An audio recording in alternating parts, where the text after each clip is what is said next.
Can we know for sure what day the Bible's Sabbath is? My name is Melvin. Welcome to the series Sabbath Questions, in which we discuss 13 popular questions about whether we should keep the Sabbath or not. Now, it's been about 6,000 years ago since God created the Sabbath. It's a lot of generations. The calendar has been changed in the meantime, but I will give you 4 reasons why we can still be extremely confident that we know what day the Sabbath is. And the last reason may surprise you the most. But before we get into that, this episode's comments challenge, I would love for you to write down where you are watching from. I'd love to see this time the comment section turn into this international meeting place.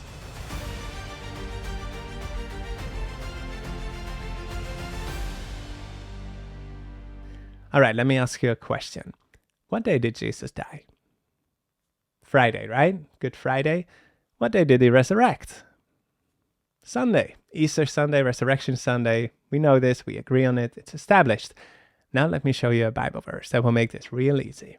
Now on the first day of the week. Which day of the week? The first day of the week. Very early in the morning, they and certain other women with them came to the tomb bringing the spices which they had prepared, but they found the stone rolled away from the tomb.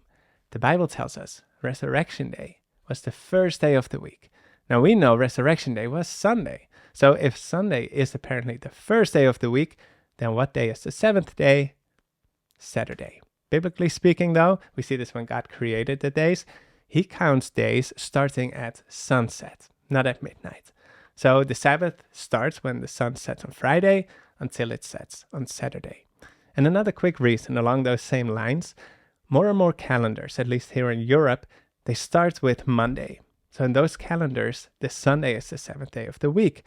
However, if you look up the word Sunday in the dictionary or the encyclopedia, it'll tell you it's the first day of the week. Again, making the Saturday the 7th day of the week.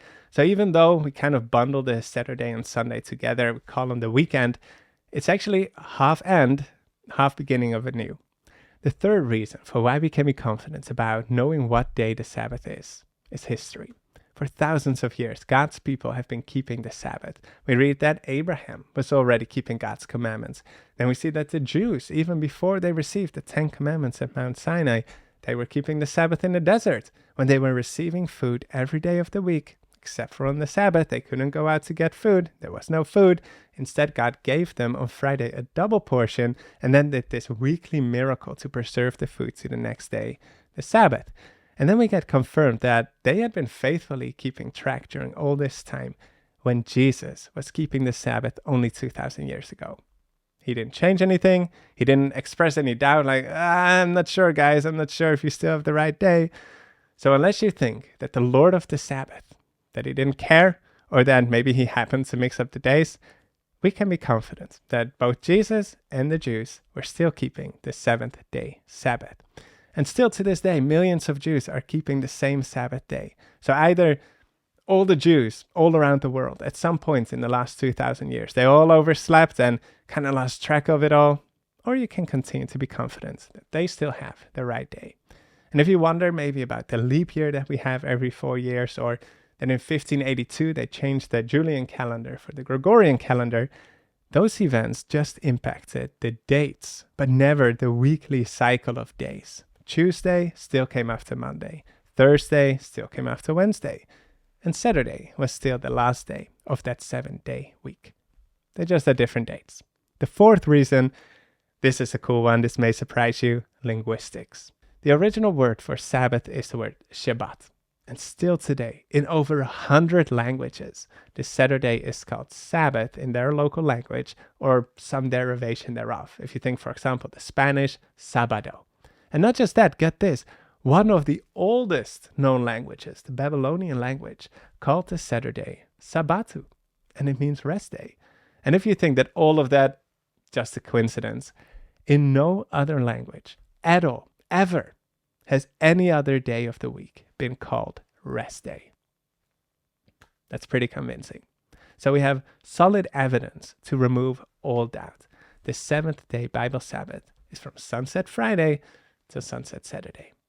Now I mentioned Jesus keeping the Sabbath, right? In all his years of living as a human on this planet, did he ever break the Sabbath? Do you know that there is a Bible verse that tells us that he did? And that's why some claim we no longer need to keep the Sabbath either. In this next episode, we will talk about that shocking verse and the fatal danger of interpreting it wrong. Now remember, you don't just want to be a hearer of the word only, you want to be a doer. And the best way for you to make this message your own, to act on it in your life and teach it to others, is to write down in your own words what you have learned. So comment below your summary of this episode. I'll choose one of them and I'll pin ya. Maranatha from Norway.